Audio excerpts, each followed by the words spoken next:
अब ध्यान से समझिएगा सेकेंड लॉ ऑफ थर्मोडायनामिक्स।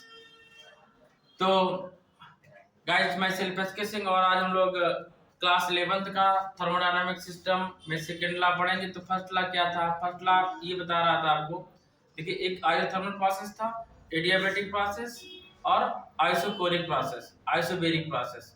हम लोग जब पढ़े थे आइसोथर्मल प्रोसेस तो इसमें इंटरनल एनर्जी कांस्टेंट थी। पहला क्या था? Isothermal process. पहले हम लोग फर्स्ट लॉ पढ़ेंगे, इसके बाद समझ में आएगा कि सेकेंड लॉ क्यों बनाया गया है।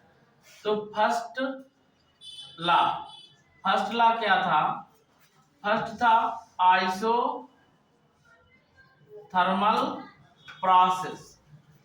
आइसोथर्मल प्रोसेस क्या रहता है? टेम्परेचर इज कांस्टेंट और टेम्परेचर लाई करता है इंटरनल एनर्जी में, ठीक है ना।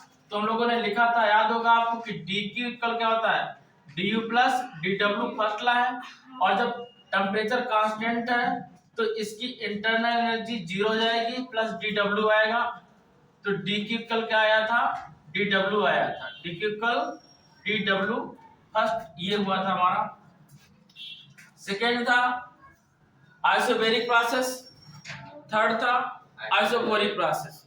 आइसोबेरिक प्रोसेस में बायलूम कांस्टेंट था, आइसोबेरिक में प्रेशर कांस्टेंट था, आइसोकोरिक में बायलूम कांस्टेंट था, ठीक है ना। देखिए आइसोबेरिक में कांस्टेंट था प्रेशर और आइसोकोरिक में कांस्टेंट था बायलूम। तो इन दोनों प्रोसेस में डब्ल्यू क्या था? जीरो था। तो क्या आया था? D Q equal D you. ये सेकेंड। थर्ड में हम लोग ये पढ़े थे एडियाबैटिक प्रोसेस। एडियाबैटिक प्रोसेस क्या था? सेकेंड थर्ड ये था और फोर्थ ये था एडियाबैटिक प्रोसेस। एडियाबैटिक प्रोसेस में क्या था? समझेगा, D Q equal zero, D U equal, इस टाइम पे हम लोग फर्स्ट लॉ लिए थे D Q equal to D U plus D W.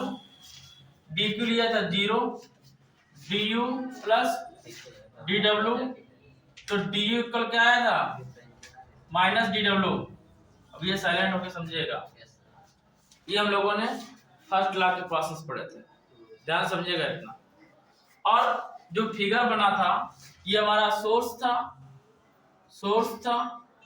This is the work done. और जो एनर्जी लॉस हो रही थी वो किस में जा रही थी? सिंक में जा रही थी। ये हम लोगों ने पढ़ा था। यहाँ पे सोर्स में डी क्यू एनर्जी होती है, इसमें डी डब्ल्यू होती है, इसमें डी यू होती है। तो डी क्यू इक्वल क्या होगा? D W plus D you. अब ध्यान समझिएगा, पहले देखो इधर एक मिनट।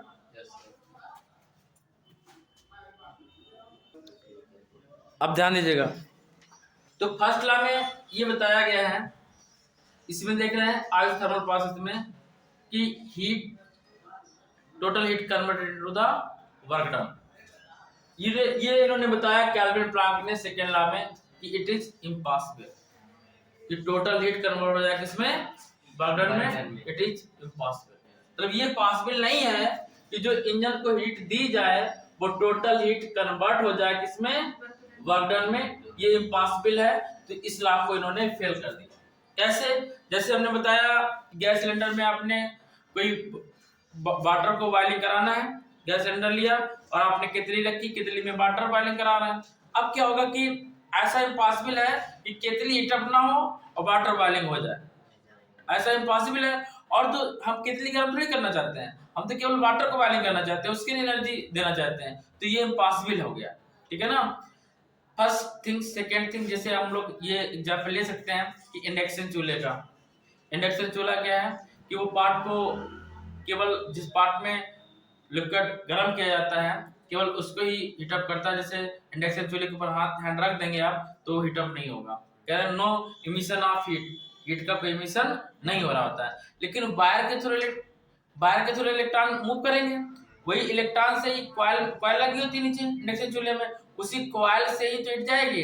तो कॉइल में रेजिस्टेंस होगा, तो रेजिस्टेंस एनर्जी क्या करेगा, कुछ ना कुछ लॉस करेगा, भले 2% करे, 1% करे, 0.1% करे, लेकिन कुछ ना कुछ लॉस जरूर होगा, जो कि यहाँ पर बताया कि लॉस नहीं होगा, ठीक है ना। और ये भी इम्पॉसिबल है कि किसी सिस्टम को हीट दी जाए उसका टेम्परेचर इंक्रीज ना हो। ये कब हो सकता है, ये तब लागू हो सकता है जब किसी सिस्टम को हीट इंक्रीज की जाए, हीट दी जाए और उसका टेम्परेचर इंक्रीज ना हो, तब ये हमारा वैलिड हो सकता है, लेकिन इट इज इम्पॉसिबल। यही केल्विन और प्लैंक स्टेटमेंट है सेकेंड लॉ ऑफ थर्मोडायनामिक्स में कि total heat does not convert into the work done, ये होता है।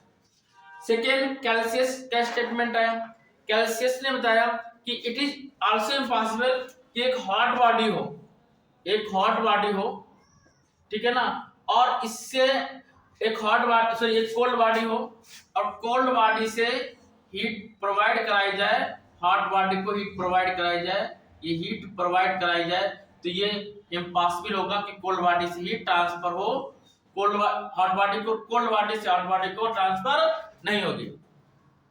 दो पार्ट कर लिए, दोनों को पास में सटा के रखा, एक पार्टिकल का टेम्परेचर है 60 डिग्री सेल्सियस, एक पार्टिकल टेम्परेचर है 30 डिग्री सेल्सियस, इसका टेम्परेचर है 30 डिग्री सेल्सियस, इसका है 60 डिग्री सेल्सियस। अगर इनको पास पास रख देंगे तो क्या ऐसा पॉसिबल है कि 30 वाले से इधर 80 हो जाए, ऐसा पॉसिबल नहीं है। ये पॉसिबल है कि 60 वाले से हीट ट्रांसफर होगी कोल्ड की ओर, लेकिन यहाँ हम लोग देख रहे हैं, देखिएगा इसमें एडियाबेटिक प्रोसेस में, समझेगा एडियाबेटिक प्रोसेस क्या देख रहे हैं कि यहाँ पे सोर्स है जिसकी हीट सबसे ज्यादा है, इसके बाद में वर्किंग से वर्क होगा और वर्क के बाद में इंटरनल एनर्जी आएगी। तो क्या ये पॉसिबिलिटी है कि ये वर्क ज्यादा है इंटरनल एनर्जी कम है, हीट ज्यादा किसकी होगी, वर्क एनर्जी ज्यादा होगी, इंटरनल एनर्जी की हीट कम होगी, क्या ये पॉसिबल है कि इंटरनल एनर्जी से वर्क हो सके, तो इट इज इम्पॉसिबल। तो ये थिंग्स भी इम्पॉसिबल है, ये सेकेंड लॉ ऑफ थर्मोडायनामिक्स बताता है, जो केल्विन प्लैंक स्टेटमेंट है। बताओ क्लियर हुआ, बोलिए। तो आप नेक्स्ट बढ़ते आगे।